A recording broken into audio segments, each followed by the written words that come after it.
క్రీస్తునందు ప్రియులారా, ఈరోజు మన అంశం ఏంటంటే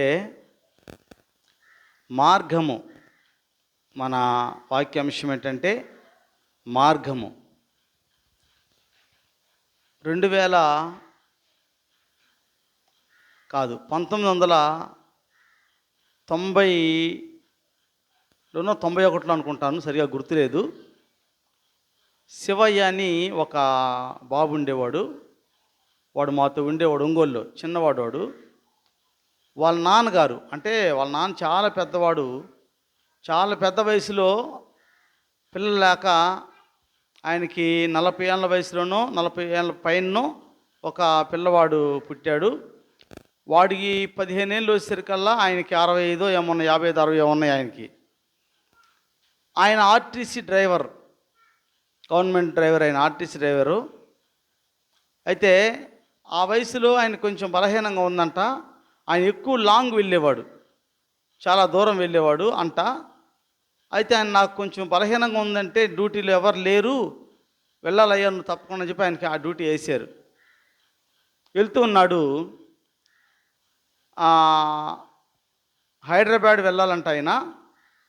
ఎక్కడో అది ఒక రింగ్ రోడ్ ఏదో ఉందంట, అది నాకు తెలియదు. మొత్తానికి ఆ విజయవాడ దగ్గర ఎక్కడో రింగ్ రోడ్ తప్పుకున్నాడు. ఆయన జ్వరంగా ఉండి బలహీనంగా ఉండి రాత్రిపూట అందరు నిద్రపోతున్నారు. ఆయన వెళ్తున్నాడు. ఆ రింగ్ రోడ్డు ఎక్కడ నాలుగు రోడ్లు కలిసి ఉన్నాయంట, జంక్షను. ఆ హైదరాబాద్ వెళ్ళాల్సిన జంక్షన్కి తిప్పాల్సిన రోడ్డుని మిస్ అయ్యి, ఏదో అన్ని రోడ్లు ఒకే విధంగా ఉంటాయంట. కన్ఫ్యూజ్లో ఆ టైంలో ఎప్పుడు 12 1 గంట టైంలో తిప్పేసాడు రోడ్డు పక్కకి. వెళ్తూ ఉన్నాడు. ఏవో వస్తున్నాయి, ఏ ఊర్లు వస్తున్నాయి అర్థం కావట్లేదు. తెల్లవారిపోయింది. వాళ్ళు లేచారు, అంటే పడుకున్న వాళ్ళు లేచారు. తీరా చూస్తే బస్సు హైదరాబాద్ వెళ్ళే రూట్ కాదు. బస్సు ప్యాసింజర్లు ఈ పాటికి నేను దిగాల్సిన స్టేజ్ రావాలి కదా, రాలేదని చూస్తే ఆ రూట్లో లేదు బస్సు. అప్పుడు అందరూ ఆపు బండి ఆపండి, ఎటు వచ్చావు నువ్వు ఏంటి? అప్పుడు నిద్ర లేచి చూస్తే మనోడు ఎటో వెళ్ళిపోయాడు. దాదాపుగా 300 కిలోమీటర్లు పక్క వెళ్ళిపోయాడంట విజయవాడ నుంచి ఎక్కడికో. తర్వాత మరలా వాళ్ళందరూ కంప్లైంట్ చేస్తే అక్కడి నుంచి ఏదో బస్సు పెట్టుకొని పంపించారు. అతనికి కొన్నాళ్ళు సస్పెండ్ చేశారని చెప్పని ఏదో జరిగింది. గమనించండి, ఎందుకు అతను హైదరాబాదు పోకుండా వేరే రూట్కి వెళ్ళాడు? మార్గం తప్పాడు. అంటే ఆ రింగ్ రోడ్లో అన్ని మార్గాలు ఒకటిగానే ఉన్నాయి. మన అంశం కూడా మార్గం కాబట్టి మనం టక్కన క్యాచ్ చేశాడు బాలరాజు. మార్గమే మన అంశం.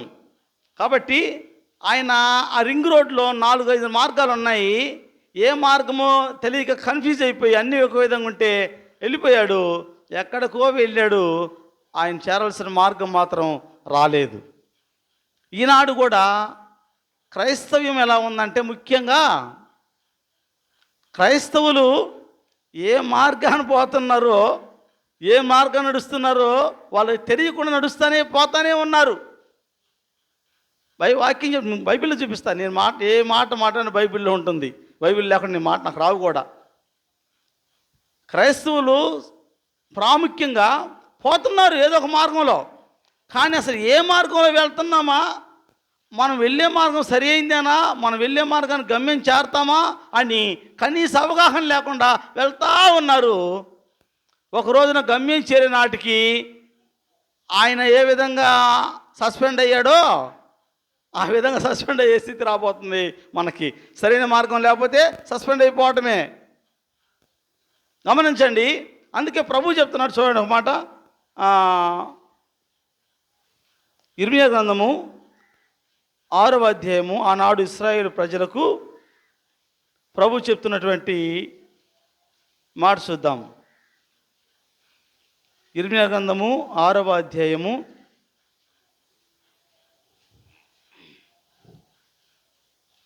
16వ వచనం చదువుతారా? యెహోవా ఈలాగు సెలవిచ్చుచున్నాడు, మార్గములలో నిలిచి చూడుడి, పురాతన మార్గములను గూర్చి విచారించుడి, మేలు కలుగు మార్గమేది అని అడిగి అందులో నడుచుకునుడి, అప్పుడు మీకు నెమ్మది కలుగును. ఇక్కడ గమనించాలి, ప్రభు ఏం చెప్తున్నాడు? యెహోవా సెలవిచ్చిందేమనగా, మార్గములలో నిలిచి చూడుడి. ఇది బహువచనమా ఏకవచనమా? మార్గములలో అంటే బహువచనం, అంటే ఒకటి కాదు, మార్గాలు ఎన్నో ఉన్నాయి. ఇప్పుడు చాలా ఇశ్రాయేలు ప్రజలారా అని చెప్తున్నారు, అయ్యా మీరు చాలా మార్గాలు ఎన్నుకున్నారు, మీరు అనేక మార్గాలు ఎన్నుకున్నారు, ఎవరు మార్గం మాది అంటున్నారు. మన లెక్కలైతే ఎవరి దారి వాళ్ళదే అంటాం. మన విషయాల్లో మన భాష అయితే ఎవరి దారి వాళ్ళదే అంటాం. కానీ ఇక్కడ బైబిల్ భాషలో మార్గము అన్నాడు. మీరు వెళ్ళే మార్గాలు ఉన్నాయి, తలా ఒక మార్గం పట్టుకుని వెళ్తా ఉన్నారు.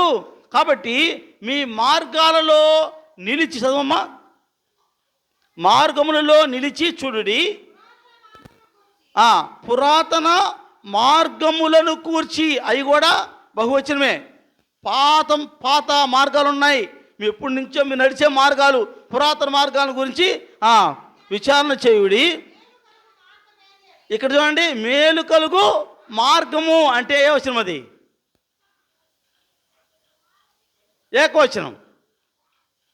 ముందేమో మీరు మార్గాలలో నిలిచి చూడమన్నాడు, పురాతన మార్గాలను గురించి విచారించమన్నాడు. ఈ మార్గాలన్నీ తిరిగి ఎన్నో మార్గాలు ఉన్నాయి మీకు, వాటిల్లో మేలు కలుగు మార్గం ఒకటి ఉంటుంది. ఆ మార్గాన్ని మీరు కనుగొనండి, ఆ మార్గంలో పోతే మీకు మేలని ప్రభు చెప్తున్నాడు.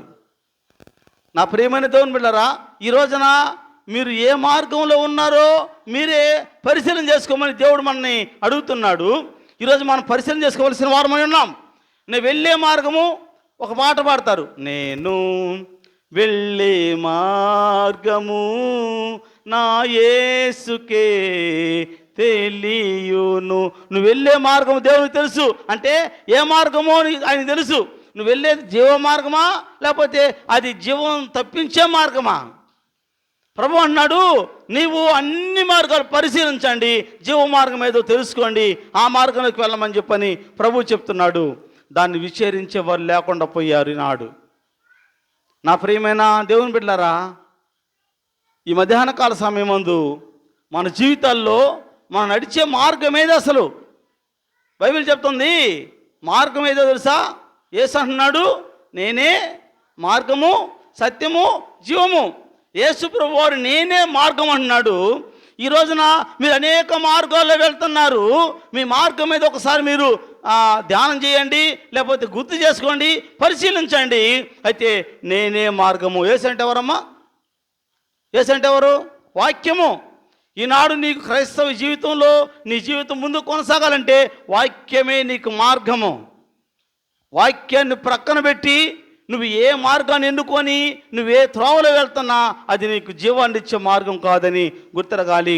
అయితే చాలామంది ఏమనుకుంటారంటే, నేను వెళ్ళే మార్గము నా దృష్టికి యథార్థంగా ఉందయ్యా, ఇది నేను పోతున్న మార్గం నా దృష్టికి యథార్థంగా ఉంది. నీ దృష్టికి కాదు యథార్థంగా ఉండవలసింది.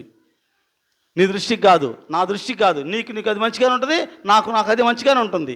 కానీ దేవుడు అంటాడు, నీకు అది యథార్థం కనిపించవచ్చు, చివరికి అది మరణానికి దారితీస్తుంది అంటాడు దేవుడు. చదవండి అన్నమాట.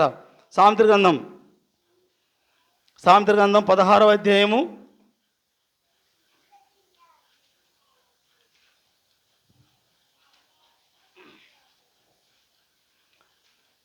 18వ వచనం. సామెతలు 16:25 అమ్మ, 25, 16:25. ఒకని మార్గము వాని దృష్టికి యథార్థముగా కనబడును, అయినను తుదకది మరణమునకు చేరును. చూసారా? నీ దృష్టికి అది యథార్థంగా కనపడుద్ది, నీ దృష్టి కాదు. నువ్వు నడిచే మార్గము దేవుని దృష్టికి యథార్థంగా ఉండాలి. నీ మార్గము నీ దృష్టికి కాదు. నీ దృష్టికి బాగానే ఉంటుంది, నా దృష్టికి బాగానే ఉంటుంది. నేను శబాష్ చక్కగా నడుస్తున్నాను, నేను చాలా బాగా అనుకుంటావు. కానీ నీ మార్గము నీ దృష్టికి కాదు. నీ మార్గము దేవుని దృష్టికి సరైనదిగా ఉండాలి. నీ దృష్టికి సరిగా అనుకున్న మార్గము చివరికి మరణానికి దారి తీస్తుంది. యేసుప్రభు ఎందుకు వచ్చాడు ఈ లోకానికి? మరణం నుండి తప్పించడానికి వచ్చాడు. మనమందరం కూడా చనిపోయే వారంగా ఉంటే మన యొక్క మరణాన్ని తప్పించడానికి ప్రభువారు వచ్చి ఆయన శిలువ పైన మరణించారు. కనుక ఆయన శిలువ పైన మరణించి నీ మరణాన్ని ఆయన పైన వేసుకొని నీకు నాకు జీవాన్ని ఇస్తే, ఆ జీవ మార్గాన్ని ప్రభు మనకు చూపిస్తే, మనమైతే ఆ జీవ మార్గం నాకు వద్దంటున్నాం. నీకు ఇష్టమైన మార్గంలో నువ్వు వెళ్తున్నావు, నీకేదో ఒక అనుకూలమైన మార్గం ఉంది, నీకు బాగానే ఉంది, నీకు క్షేమంగానే ఉంది అనుకుంటున్నావు, కానీ నీ దృష్టికి ఆ మార్గం యథార్థం కనబడుతుంది, చివరికి అది మరణానికి దారితీస్తుంది. గమనించండి. ఒకసారి నువ్వు పరిశీలన చేసుకోకుండా నా దృష్టికి బాగానే ఉందిలే, యథార్థంగా ఉందిలే నువ్వు వెళ్తున్నావు అనుకోండి, మరణానికి దారితీస్తుంది ఆ మార్గము. గమనించండి. నా ప్రియ దేవుని బిడ్డలారా, దేవుని యొక్క వాక్యాన్ని వింటున్న మనము వాక్యానుసారంగా జీవించడానికి మనము పరిపూర్ణమైన తీర్మానం కలిగి ఉండాలి. నీ దృష్టికి అది అనుకూలంగా ఉండొచ్చు, నీ ప్రవర్తన నీకు బాగానే ఉండొచ్చు, కానీ నీ మార్గము దేవుని మార్గంలో ఉందా లేక నీ మార్గము నీ మార్గంలో ఉందా నువ్వు గుర్తిరగాలి. నీ సొంత మార్గంలో ఉంటే నువ్వు గమ్యాన్ని చేరలేవు. అదే దేవుని మార్గంలో జీవిస్తే నువ్వు గమ్యానికి చేరుతావని వాక్యం సెలవిస్తూ ఉంది. అందుకే దేవుడు అంటున్నాడు, నీవు దేవుని మార్గాన్ని, వాక్యము ఉన్న దేవుడు వాక్యం ద్వారా నీతో మాట్లాడుతూ ఉంటే, నేనే మార్గం అని వాక్యం ద్వారా నీకు మార్గం చూపిస్తుంటే మనం ఏమనుకుంటున్నామంటే అది మంచి మార్గం కాదనుకుంటున్నాం. దేవుని మార్గం న్యాయమైంది కాదు, దేవుని మార్గము న్యాయమైంది కాదనుకుంటున్నాం. ఇంకో మాట ఇర్మియా గ్రంథంలో ఒక మాట అంటాడు, 16వ అధ్యాయము 16వ వచనంలో చివరి మాట చదవాలి మనం. 6వ అధ్యాయం ఇర్మియా 16వ వచనంలో చివరి లైన్,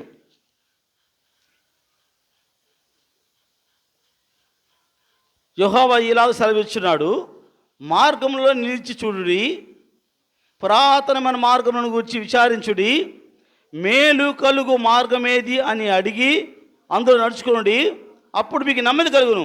అయితే వారు చదవనమ్మా, వారు మేము అందులో నడుచుకొనమని చెప్పుచున్నారు. చూసారా, దేవుడే మంచి మార్గం చూడండి, మేలు కలిగే మార్గాన్ని ఎంచుకోండి, ఆ మార్గంలో నడవండి అని దేవుడు చెప్తుంటే ఇజ్రాయేల్ ప్రజలు అంటున్నారంట, మేము నడుచుకోము. చూసారా, నేడు మన జీవితాలు కూడా అలాగే ఉన్నాయి. దేవుడు తన వాక్యం ద్వారా ఎంత సూటిగా మనతో మాట్లాడుతున్నాం. వాక్యం ద్వారా నీ హృదయాన్ని కదిలించే విధంగా ప్రభు మాట్లాడుతున్నాం.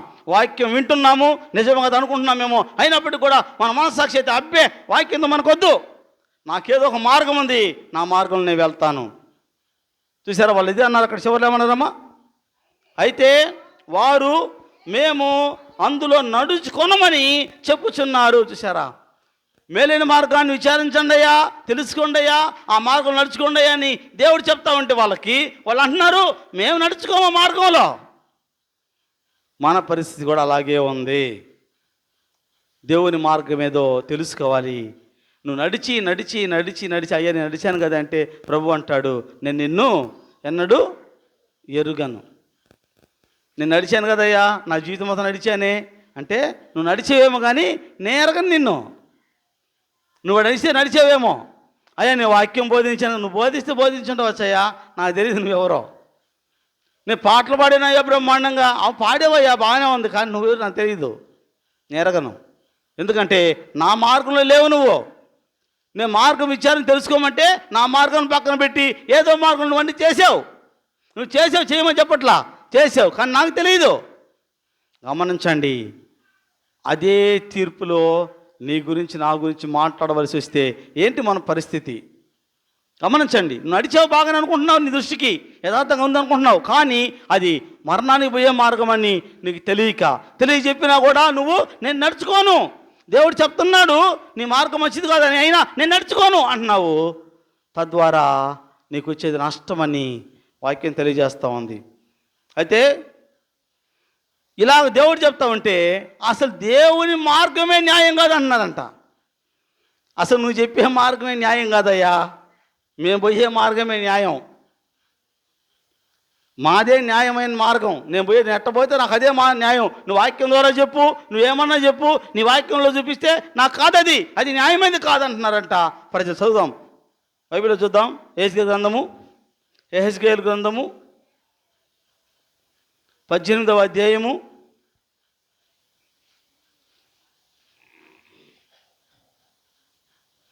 29వ వచనం. అయితే ఇశ్రాయేలీలు యెహోవా మార్గము న్యాయము కాదని చెప్పుచున్నారు. ఇశ్రాయేలీలారా, నా మార్గము న్యాయమే, కానీ మీ మార్గము న్యాయం కాదు. దేవుడు చెప్తున్నాడు. మీరు అనుకుంటున్నారు యెహోవా మార్గము న్యాయం కాదు అంటున్నారు మీరు. యెహోవా అంటే ఎవరు? వాక్యమే. యెహోవా అంటే దేవుడు అంటే వాక్యము. వాక్యం ద్వారా దేవుడు మాట్లాడుతూ ఉంటే ఆ మార్గము మంచిది కాదు, ఆ మార్గం న్యాయం కాదు అంటున్నారు మీరు. నువ్వు న్యాయం కాదన్నా, నువ్వు న్యాయం అన్నా, నా మార్గం న్యాయమే. దేవుడు చెప్తున్నాడు ఇక్కడ. మళ్ళీ అన్నమాట. అయితే ఇశ్రాయేలీయులారా, యెహోవా మార్గము న్యాయము కాదని చెప్పుచున్నారు. ఇశ్రాయేలీయులారా, నా మార్గము న్యాయమే, కానీ మీ మార్గం న్యాయమైంది కాదు.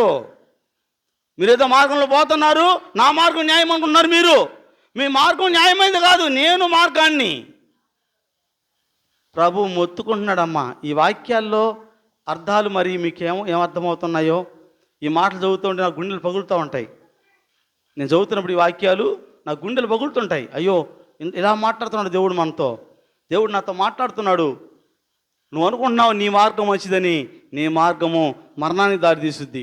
నేనే మార్గం అన్నాను, నా మార్గం మంచిది కాదు అంటున్నావు, న్యాయం కాదు అంటున్నావు. కానీ నా మార్గం న్యాయమైంది, నీ మార్గం న్యాయమైంది కాదని దేవుడు సూటిగా మనతో మాట్లాడుతున్నాడు. గమనించండి. ఏదో నామకే వాస్తి దేవుని దగ్గరకు వస్తే అది దేవునికి అవసరం లేదండి. నీకు ఇష్టానుసారం నడుచుకుంటూ, నీకు నచ్చిన మార్గం నువ్వు వెళ్తూ, నీకు నచ్చి పనులు నువ్వు చేసుకుంటా పోతూ, నువ్వు ఎక్కడికో వెళ్తూ, నీకు ఎక్కడ నచ్చితే అక్కడ వెళ్తూ, కొన్నాళ్ళు తూర్పు గాలి వీసిద్ది, కొన్నాళ్ళు ఉత్తరం గాలి వీసిద్ది, కొన్నాళ్ళు దక్షిణం గాలి వీసిద్ది, కొన్నాళ్ళు పడమట గాలి వీసిద్ది. ఒక గాలి అంటూ లేదు మనకి. ఎటు తోలితే అటే గాలి. దేవుడైనటువంటి యెహోవానైన వాక్యాన్ని పక్కన పెట్టి నువ్వు దిక్కులు గాలికి మళ్తున్నావు. ప్రభు అంటున్నాడు, నువ్వు ఆ మార్గం మంచిది అనుకుని వెళ్తున్నావు. ఏ వాళ్ళు వెళ్తే వాళ్ళు వెళ్తున్నావు, అది మంచిది కాదు. నువ్వేమో నా మార్గం మంచిది కాదు అనుకుంటున్నావు. నీ మార్గం కాదు, నా మార్గం మంచిది అని ప్రభు చెప్తా. చదవ మన అన్నమాట. అయితే ఇశ్రాయేలీయులారా, యెహోవా మార్గము న్యాయము కాదని చెప్పుచున్నారు. ఇశ్రాయేలీయులారా, నా మార్గము న్యాయమే, కానీ మీ మార్గము న్యాయము కాదు. గమనించండి. దేవుడై ఉన్న యెహోవా ఈరోజున నీతో సూటిగా మాట్లాడుతున్నాడు. నువ్వు నడిచే మార్గము వాక్యానుసారమా కాదా గుర్తుంచుకోండి. నువ్వు నడిచే మార్గము, విశ్వాస మార్గము వాక్యానుసారమా కాదా? వాక్యానుసారమైన మార్గం లేకుండా నువ్వేదో నడిచాను కదా అంటే ఒక రోజున నువ్వు తీర్పులోకి రాబో. నేను చాలాసార్లు చెప్తున్నాను, నేను ఎక్కడైతే పరిచర్య చేశానో అక్కడ ఏ ఒక్కరు తప్పించుకోలేరు. కారణం ఏంటంటే నేను ప్రతిదీ చెప్తానండి. దేవుని దగ్గర మాకు తెలియదు అంటకు లేదు, అయ్యా మాకు ఈ విషయాలు తెలియవయ్యా అంటకు లేదు. ఎందుకంటే ప్రతి విషయాన్ని నేను బోధిస్తున్నాను. తప్పు మార్గంలో ఉన్న ప్రతి వారిని హెచ్చరిస్తున్నాను. ప్రతి విధమైనటువంటి దుష్ట మార్గాన్ని చూపిస్తున్నాను. అది సరైన మార్గం కాదని చెప్తున్నాను. దేవునికి అనుకూలమైన జీవితం మీద చూపిస్తున్నాను. వాక్యం ఏం చెప్తుందో చూపిస్తున్నాను. ఎవరైనా అయ్యా మాకు తెలియదయ్యా అంటే ఆ రోజున ఎవరమ్మా సాక్ష్యం చెప్పేది? భూమి ఆకాశం సాక్ష్యం చెప్పుద్ది నీ గురించి. మీరందరూ మేమంతా ఒక ఊరోళ్ళం కదా, మనం చెప్పుకుందాంలే, నీకు సపోర్ట్ చేస్తారే, నాకు నువ్వు సపోర్ట్ చేయనుకుంటారేమో. మీకు మీరు సపోర్ట్ చేసుకున్న దేవుని దగ్గర ఆయనకి సపోర్ట్ చేయడానికి ఇద్దరున్నారు. ఎవరో? భూమి ఆకాశము. గుర్తుపెట్టుకోండి. నేను ఇదే చెప్తాను. నేను ఎక్కడికి వెళ్ళినా, ఇక్కడే కాదు, నేను ఏ ప్రాంతానికి వెళ్ళి నేను సువార్త ప్రకటించినా అక్కడ సంఘస్థులు ఎవరు కూడా నాకు తెలియదు అనటానికి లేదు. ఎందుకంటే ప్రతి వాక్యం నువ్వు వినకపోయినా ఆ రోజున ఈ గోడలు సాక్ష్యం చెప్తాయి. నువ్వు కూర్చున్న కింద భూమి సాక్ష్యం చెప్పుద్ది, నీ పైన ఆకాశం సాక్ష్యం చెప్పుద్ది.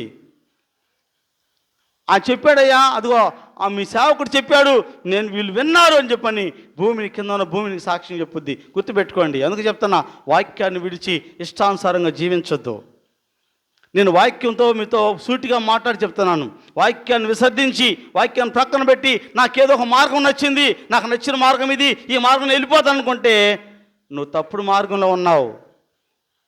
నువ్వు ఖచ్చితంగా నీ మార్గం అయింది నీకు సరైనది కాదు. నువ్వు అనుకుంటావు నా మార్గం యథార్థమైందని అని, కానీ కాదు. దేవుని మార్గం యథార్థం ఎప్పటికైనా, నీ మార్గం యథార్థం కాదు. ఎవరు చెప్పినా, ఒకటి నేను చెప్తే నా మార్గం ప్రకారం వస్తే నీకు అది యథార్థం కాదు.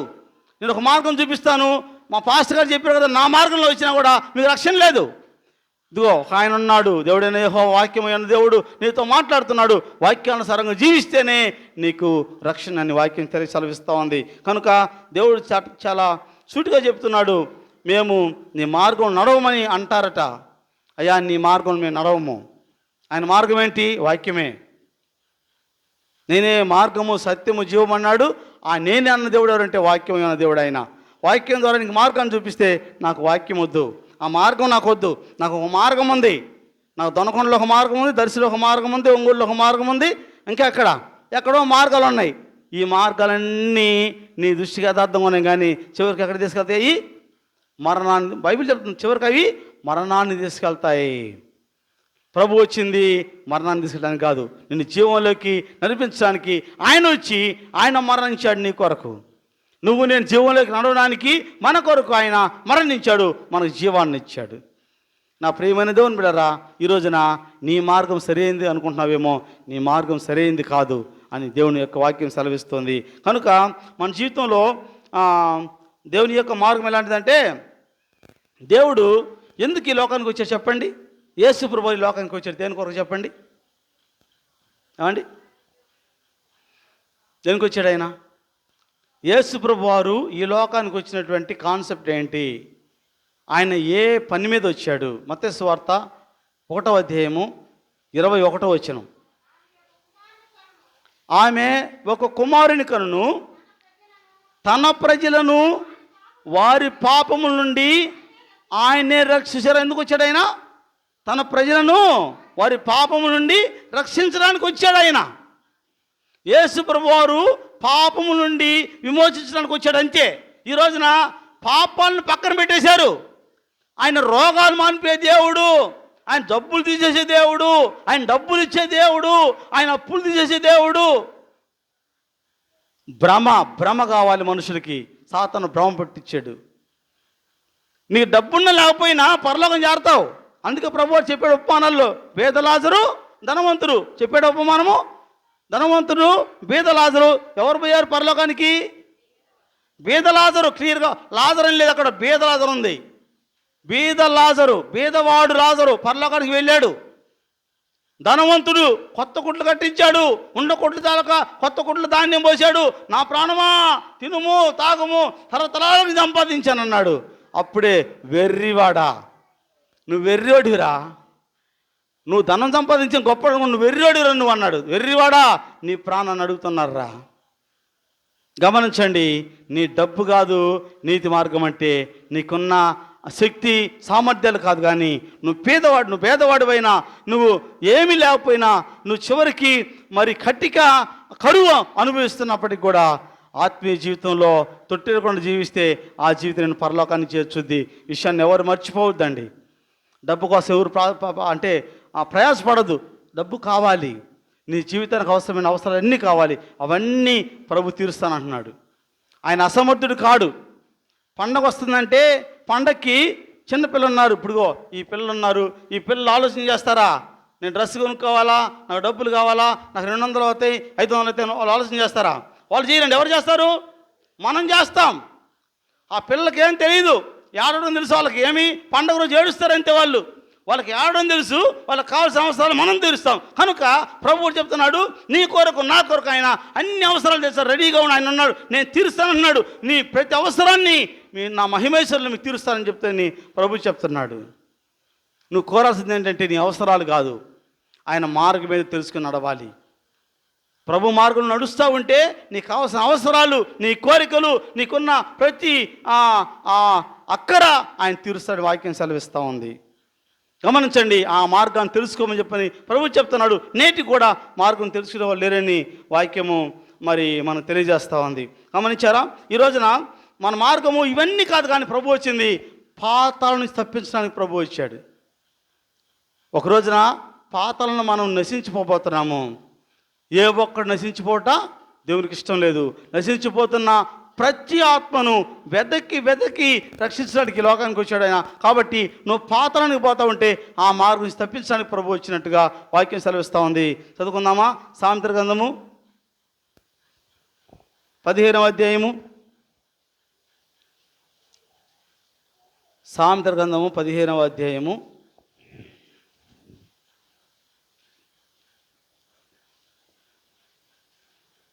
సామెతలు 15వ అధ్యాయము 24వ వచనం.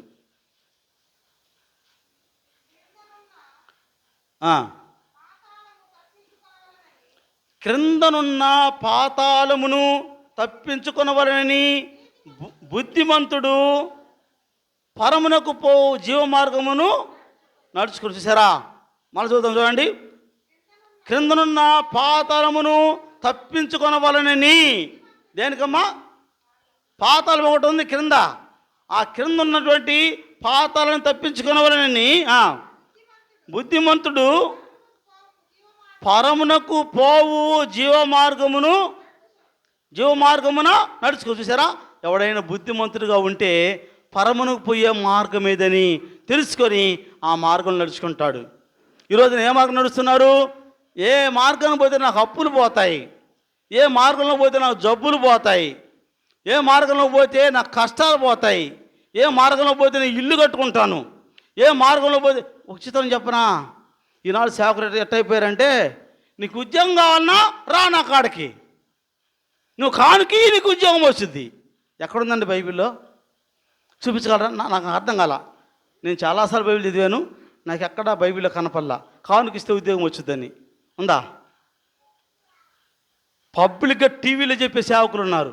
పెద్ద పెద్ద సేవకు, చిన్నోళ్ళు కాదు, నాలాంటి బుడతలు కాదు, వాళ్ళు మహామేధావులు, బిషప్పులు. వాళ్ళు ఏమని చెబుతున్నారు?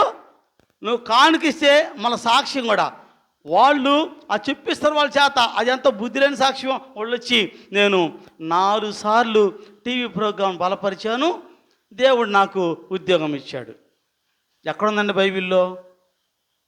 టీవీ ప్రోగ్రాం బలపరిస్తే దేవుడు ఉద్యోగం ఇస్తా అన్నాడా? అండి, నీకు కావాల్సిన ఉద్యోగమా రక్షణ? ప్రభు వచ్చింది ఉద్యోగం ఇవ్వడానికి, రక్షణ ఇవ్వడానికా?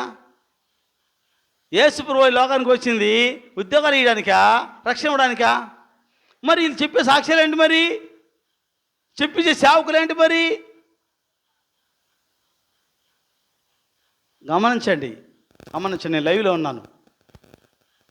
గమనించండి, మనం ఎలా ఉన్నాం, ఎలా జీవించబోతున్నాం, మన జీవితాలు ఎట్లున్నాయి, మనం ఎంత మార్పు వచ్చింది మనలో? ప్రభు సాక్షులుగా ఉన్నామా, లేక ఈ లోకానుసారం మన జీవితం జీవిస్తున్నామా? సేవకులు అట్టే తయారైపోయారు, విశ్వాసాలు అట్టే తయారైపోయారు.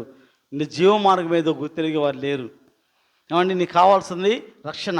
అందుకే ప్రభు వచ్చి ఈ లోకానికి వచ్చి ఆయన నీ కొరకు నా కొరకు ప్రాణం పెట్టాడు. ఆయన ఉద్యోగాలు త్రాగుబోతులు ఉద్యోగాలకు వస్తున్నాయి, తిరుగుబోతులకు ఉద్యోగాలు వస్తున్నాయి. రావట్లేదా? తిరుగుబోతులు ఉద్యోగాలు వస్తున్నాయి, తాగుబోతులకు ఉద్యోగాలు వస్తున్నాయి, మోసగాళ్ళకు ఉద్యోగాలు వస్తున్నాయి, దగా చేసేవారికి ఉద్యోగాలు వస్తున్నాయి. ఉద్యోగం కోసం దేవుని దగ్గర రాకూడదండి. డబ్బు కోసం రావచ్చా? మోసగాడు నీకంటే నాకంటే ఎక్కువ సంపాదిస్తున్నాడు. మనం పగలంతా పోయి సాయంత్రం దాకా మీరు కష్టపడి చెమట వస్తే మీకు వచ్చేది 1000 రూపాయలు అయితే, మోసగాడు 1 గంటలో వాడు 1,00,000 రూపాయలు కొట్టేస్తాడు. 1 గంటలో మోసం చేస్తే ఎంతైనా వస్తుంది. ఇప్పుడు గూగుల్ పే, ఫోన్పేలంట, అదే సైబర్ నేరగాళ్ళు అంట. వాళ్ళు సైబర్ నేరగాళ్ళు, మనకు వాటి అనుభవం కూడా లేదులే. సైబర్ నేరగాళ్ళు మనకు ఫోన్ చేసి మన బంధువులాగా, మన ఫ్రెండ్ లాగా ఫోన్ చేస్తారంట. నీ ఫ్రెండ్ కష్టాలు ఉన్నట్టుగా అడుగుతారంట డబ్బులు. ఆ అకౌంట్ నెంబరు ఏదో ఓటీపీ ఏదో వచ్చిందంట. అదే చెప్పమంటే పొరపాటుగా ఆధార్ కార్డు నెంబరు ఓటీపీ చెప్పేవా, నీ బ్యాంక్ బ్యాలెన్స్ మొత్తం ఖాళీ ఉంటే, ఒకవేళ నీ బ్యాంకులో బ్యాలెన్స్ ఉంటే మొత్తం ఖాళీ అంట. వాడు సంపాయట్లేదా? సంపాదిస్తాడు వాడు. డబ్బు కోసం ప్రభు దగ్గర రావాల్సిన పని లేదండి. వ్యభిచారం చేసి వాళ్ళు డబ్బులు సంపాదిస్తున్నారు. దానికోసం వాక్యం చర్చికి రావాల్సిన పని లేదు, దేవుని అంగీకరించిన పనిలే. గమనించండి, ఈరోజు చాలామంది పాస్టర్లు ఏం చెప్తారంటే, నీకు అప్పులున్నాయా రా మందిరానికి, నీకు ఉద్యోగం లేదా మందిరానికి రా, నాకు కానుక ఇవ్వు నీకు ఉద్యోగం వస్తుంది. నేను టీవీలో వాక్యం చెప్పాలా, వాక్యానికి టీవీ వాళ్ళకి ఛానల్లో డబ్బులు కట్టాలా, ఆ డబ్బులు నువ్వు కట్టు. దానికి మళ్ళీ పేరు టీవీ ప్రోగ్రామ్ను బలపరిచాడు, దానికి మళ్ళా కొన్ని లింకులు, కొన్ని పేర్లు. నేను టీవీలో చెప్పుకోవడానికి నాకు డబ్బులు ఇచ్చాడు అని అంటే పోదు. టీవీ ప్రోగ్రాం నాలుగు ప్రోగ్రాంలు బలపరిచాడు. వాడు చెప్తారు, వాడికి ఏముంది, వాడు టీవీలో వస్తానని చెప్పని, నేను టీవీలోకి వస్తామా, రాలేం కదా. వాడు టీవీలోకి వస్తానని చెప్పని వచ్చి నేను 4 ప్రోగ్రాంలు బలపరిచాను, దేవుడు నాకు ఉద్యోగం ఇచ్చాడు. అది ఏ అధ్యాయంలో, ఏ పుస్తకంలో, ఏ రెఫరెన్స్లో ఉందో నాకు అర్థం కాదన్నమాట. వాడు చెప్పేటి వీడు చెప్పడం. గమనించండి, మాయలో పడిపోకండి. ఇలాంటి మాయ మాటలు ఎక్కువైపోయింది ఈ రోజున. సేవకుల్లో విశ్వాసులు దానికి మొగ్గు చూపుతున్నారు, ఇలాంటి మోసపు మాటలకే మొగ్గు చూపుతున్నారు, కానీ సత్యానికి చెవినివ్వట్లేదు, సత్యానికి లోబడట్లేదు. కల్పన కథల వైపు తిరిగే కాలం వస్తుంది పౌలు చెప్పాడు. ఇప్పుడు వచ్చే ఉంది ఆ కాలము. గమనించండి, సత్యానికి లోబడమని వాక్యం సెలవిస్తూ ఉంది. చదవండి 15:24 సామెతల గ్రంథం, సామెతలు 15:24. క్రిందున్న పాతాళమును తప్పించుకొనవలనని బుద్ధిమంతుడైన వాడు పరమునకు పోవు జీవమార్గం ఏదని దానిలో నడుచుకుంటాడు. జీవమార్గం ఎవరు? నేనే మార్గము, సత్యము, జీవం అని చెప్పిన యేసుప్రభువు వారు, ఆయనదే జీవమార్గము, ఆయనే వాక్యమై ఉన్నాడు. ఈ వాక్యం ద్వారానే నువ్వు పరలోకానికి చేరగలవు. వాక్యానుసారం జీవిస్తేనే పరలోకానికి చేరగలవని వాక్యం సెలవిస్తూ ఉంది. ఈనాడు నువ్వు వాక్యాన్ని ప్రక్కన పెట్టి, వాక్యాన్ని త్రోసివేసి, నీ ఇష్టానుసారంగా నీకు వచ్చిన ఆలోచన ప్రకారంగా నీకు ఎక్కడికి వెళ్తే ఏదో నీకు జరుగుద్ది, అక్కడికి వెళ్తే ఆడ జరుగుతా ఉన్నాయి. ఏం జరుగుతాయండి? ఎవరు చేసేది ఎవరు? మేలు ఎవరండి మేలు చేసేది? స్వస్థపరిచేది ఎవరు? నేను స్వస్థపరిచే యెహోవా నేను అంటే ఆయన ఎక్కడున్నాడు? ఆయన సర్వాంతర్యామి. ఆయన ఏమన్నాడు? నీకు స్వస్థత కావాలంటే నీ గదిలోనికి వెళ్ళి నీ తలుపు వేసుకొని రహస్యము తండ్రికి ప్రార్థన చేయమంటే, ఇక్కడ వదిలేసి అదిగో ఆడను స్వస్థత, అక్కడ కేజీలు ఉంది, టన్నులు ఉంది స్వస్థ. వాడు చెప్పేవాడు అట్లా చెప్తాడు, ఇక్కడ ఉందమ్మా టన్నులు తోలు పెట్టండి స్వస్థని, ఇక్కడ టన్నులు ఉన్నాయి మా దగ్గర రండి అంటాడు వాడు.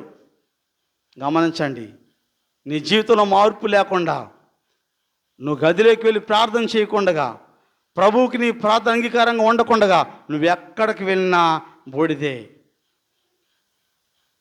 నేను మరలా చెప్తున్నాను, ఎక్కడికి వెళ్ళినా అది నీకేమి లేదు, నీకేమి రాదు కూడా. నేను వాక్యంలో చూపించండి, నాకు ఎక్కడైనా చూపించండి. నేను బైబిల్ నమ్ముతాను, వాక్యం నమ్ముతాను. నేను ఎవరు చెప్పినా నమ్మను, వాక్యం నమ్ముతాను. వాక్యం చూపించండి నాకు ఎక్కడన్నా. నీ జీవితం మారకుండా నువ్వు ఎక్కడికి పోయినా సున్నా, వ్యర్థం అది. నీ జీవితం మారితే ఎక్కడ ఉన్నా ప్రభు నిన్ను, ఒక మాట చెప్పనా, ప్రభు నీ కొరకు వచ్చాడండి, ప్రభు నా కొరకు వచ్చాడండి. పరలోకాన్ని విడిచి, పరమును విడిచి, ఆయన అత్యంత సింహాసనాన్ని విడిచి ఆయన నీ కోసము భూలోకానికి వస్తే నువ్వు ఎక్కడికో వెళ్తున్నావు ఆయన కోసం. ఏమండి? నువ్వు ఎక్కడికో వెళ్తున్నావు ఆయన కోసం.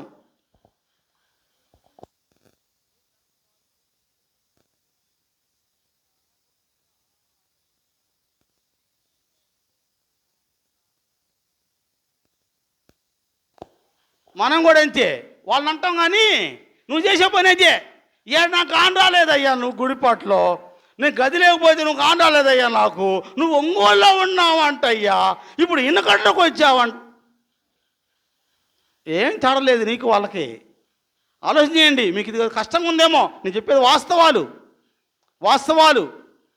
మీరు లోకానికి వేరే ఉండమన్నారు దేవుడు. లోకస్తుడి దారుణంగా ఉన్నావు నువ్వు, క్రైస్తవురాలుగా ఈ రోజున. గమనించండి, ఆత్మీయ జీవితంలో ప్రభువుని అంగీకరించండి. మొదట నీ జీవితం సరి అయిందైతే నువ్వు ఎక్కడికి వెళ్ళాల్సిన పని లేదు. నువ్వు ఎక్కడ తల వంచి మోకరించి దేవా అంటే అక్కడే నీకు సమాధానం ఇస్తాడు దేవుడు. దేవుడు ఏం చెప్పాడు? నాకు మొరపెట్టుము నీకు ఉత్తరం ఇస్తాను. ఎక్కడ? నాకు ఒంగోలు ఇచ్చి మొరపెట్టు అన్నాడా? ఏమండి? నాకు దొనకుండా ఇచ్చి మొరపెట్టు, నువ్వు గుడిపాడు పల్లెటూరు, నాకు సిటీ కావాలా అన్నాడు దేవుడు. పల్లెటూరులోనే మోకరితో ఒప్పుకొని నువ్వు ఒంగోలు రావాలా, విజయవాడ పోవాలి, నువ్వు ఆడ మోకరించు అన్నాడా దేవుడు. మొరపెట్టమంటే అది మానేసి చెలుగో అంటే పోతావు ఎందుకు? దేవుడు చెప్పిన మాట విను. నువ్వు మొరపెట్టమన్నాడు ఎక్కడ? నీ ఇంటి గదిలోకి వెళ్ళి నీకు ఒక చిన్న పూరి గుడిసుందా, వెళ్ళు. లేక తడిగిర కట్టుకున్నావు, దాంట్లోకి పో. చెప్పాడు దేవుడు, పాలరాతి మేడ ఒకటి కట్టించుకో, ఆ పాలరాతి మేడలో నాకంటూ గదితో ఏర్పాటు చేయి, ఆడకపోనాడా. నీ గదిలోనికి నువ్వు తడికెల్లో జీవిస్తుంటే తడికెళ్ళకపో, నువ్వు గుడిసే ఉంటే గుడిసెలేకపో, మోకరించు, ప్రార్థన చేయి, నీ మనవి నీ మొర వింటానని చెప్పాడు దేవుడు. నా ప్రియ దేవుని బిడ్డలారా, ఈ యొక్క మధ్యాహ్న కాల సమయం మందు నీ జీవితంలో నువ్వేమనుకుంటావో అది కరెక్ట్ కాదని వాక్యం చదివిస్తూ ఉంది. నువ్వు పోయే మార్గము, నడిచే మార్గం కరెక్ట్ కాదు. దేవుని వాక్యమే కరెక్ట్ అయిన మార్గం అని వాక్యం చదివిస్తూ ఉంది. నువ్వు నమ్ముతావో నమ్మవో, నువ్వు ఇష్టపడవో అది నీ ఇష్టానికి దేవుడు వదిలేస్తూ ఉన్నాడు. ఇంకో మాట చెప్పనా? సరే, ఈ మార్గాన్ని మనము ప్రభు చెప్తున్నాడు, నీ కొరకు నేను ఒక మార్గాన్ని ప్రతిష్ఠించాను, నువ్వు ఆ మార్గాన్ని విడిచిపెట్టావు. దేవుడు చెప్తున్నాడు, నీ కొరకు నేను ఒక మార్గాన్ని ప్రతిష్ఠించాను, అది నువ్వు విడిచిపెడతావు ప్రభు చెప్తాను అన్నమాట. హెబ్రీ పత్రిక 10వ అధ్యాయము, నీ కొరకు నా కొరకు దేవుడు ఒక మార్గాన్ని ప్రతిష్ఠించాడని వాక్యం చదివిస్తూ ఉంది. హెబ్రీ పత్రిక 10వ అధ్యాయము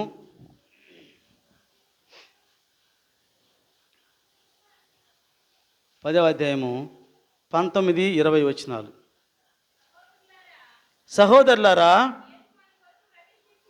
యేసు మన కొరకు ప్రతిష్ఠించిన మార్గమున, అనగా నూతనమైనదియు జీవము గలదియు ఆయన శరీరము అను తెర ద్వారా ఏర్పరచబడినదినైనా మార్గమున, చూసారా, ఒక మార్గమైన ఏర్పాటు చేశాడు. ఏ మార్గం అది?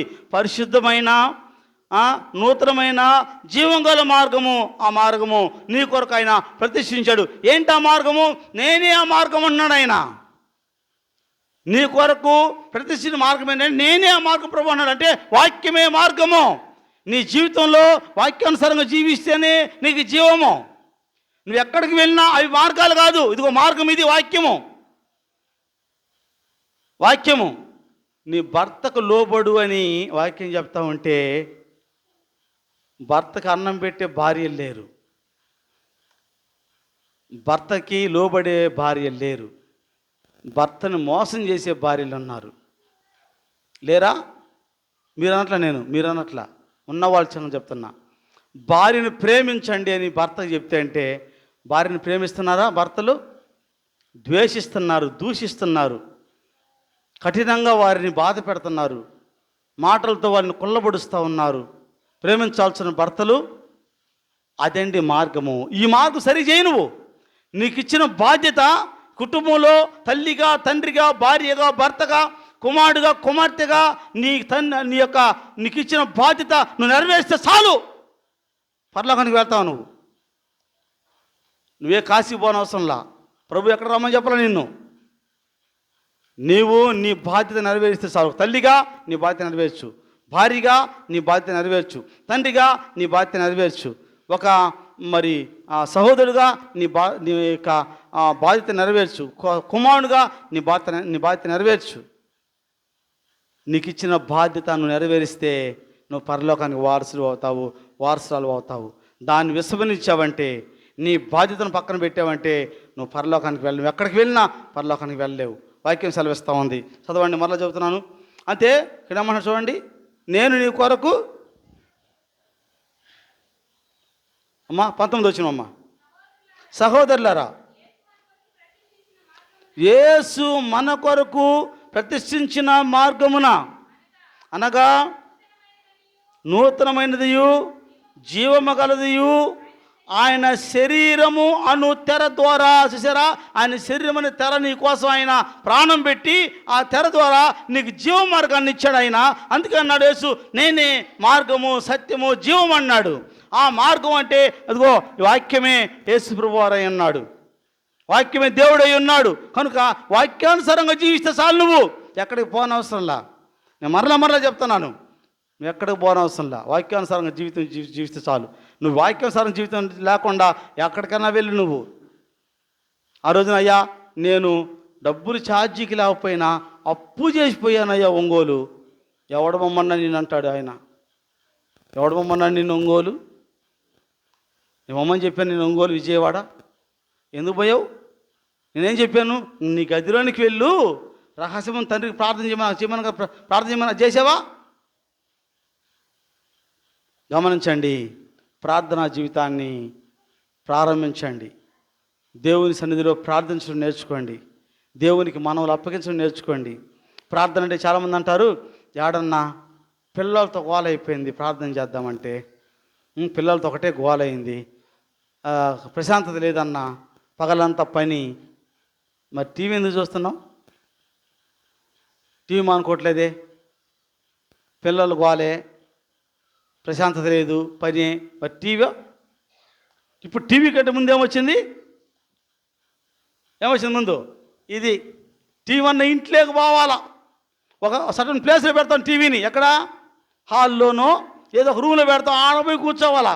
ఇదైతే చెట్టు కింద కూర్చొని హ్యాపీగా గాలి. లోపల పోతే కరెంట్ లేకపోతే గాలి రాదు లోపల. ఏడా లోపల కూర్చుంటే ఇంట్లో గాలి రాదు, కరెంట్ ఉండదు. ఇదనుకో చెట్టు కింద హ్యాపీగా కూర్చొని చెట్టు కింద గాలి తోలుతూ ఉంటే దాన్ని తీసి ఏమున్నాయి దీంట్లో? లేనిదంటూ లేదు దీంట్లో నీకు లేనిదంటూ ఏమీ లేదు. టీవీలో ఏముంది? ఏ చిన్న 4 ప్రోగ్రాంలు ఉంటాయి టీవీలో. దీంట్లో ఏముంటుంది? ప్రపంచమే ఉంది దీంట్లో.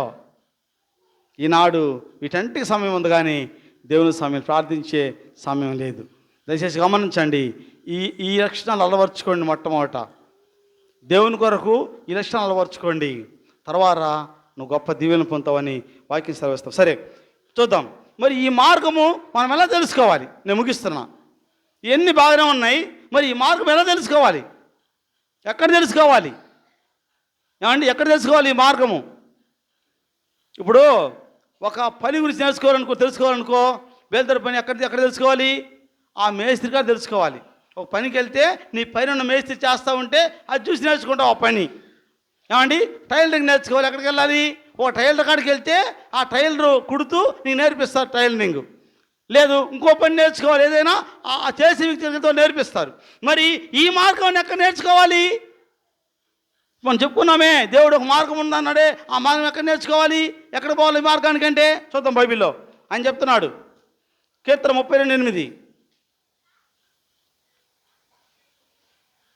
కీర్తన 32:8. నీకు ఉపదేశము చేసేదను, నీవు నడవలసిన మార్గమును నీకు బోధించదను. నీ మీద దృష్టి ఉంచి, చూసారా, నీకు నడవాల్సిన మార్గం ఏదో నా దగ్గర బోధిస్తా నేను. నీకు నడవాల్సిన మార్గము మీరు ఒంగోలు పోండి, అక్కడ బోధిస్తారు. నువ్వు విజయవాడ పో, అక్కడ అన్నాడా దేవుడు? నా దగ్గర. ఆయన ఎక్కడున్నాడు? వాక్యం ద్వారా ఉన్నాడు. నీవు కళ్ళు మూసుకొని దేవా అంటే ఆయన రెడీగా ఏంది నా కుమారుడు అంటాడు. అక్కడ కొన్నిసార్లు ఫోన్ చేస్తూ ఉంటే, ఏందయ్యా చేసా? ఫోన్ చేసాక నన్నా కలవరా ఫోను. ఎందుకన్నయ్యా? బిజీ వస్తుందన్నా, అవుట్ ఆఫ్ కవరేజ్ అంట, స్విచ్ ఆఫ్ అంట. అవునా? అవును. అయితే ఆయనకి ఫోన్ చేయి. ఎప్పుడు చేస్తావు? ఏ టైంలో నేను చెయ్యి. నువ్వు హలో అంటే ఏంటయ్యా అంటాడు వెంటనే. నువ్వు ఫోన్ చేస్తే ఆయన ఒక నంబర్ ఉంది. ఏంటా నంబర్ చూచ్చా? యేసు ప్రభువుకి నంబర్ ఒకటి ఉంది. చెప్పండి, ఏంటా నంబరు అమ్మా? మనకి ఎన్ని నంబర్లు ఉంటాయి ఫోన్కి? 10 నంబర్లు. ఆయనకి 3 నంబర్లే. 3 నంబర్లే. ఇర్మియా 33:3 చదవండి. 33:3 ఆయన నంబరు. ఆయన ఫోన్ నంబర్ ఇచ్చాడు మనకి. మనం చేయట్లే, మన నంబర్కి డైల్ చేయట్లే మనం. అది ఆయన నంబర్ ఏదంటే 33:3లో ఆయన నంబర్ ఇచ్చాడు. ఏమని? నాకు మొరపెట్టుము, నీకు ఉత్తరం ఇస్తాను. నీకు బిజీ రాదు.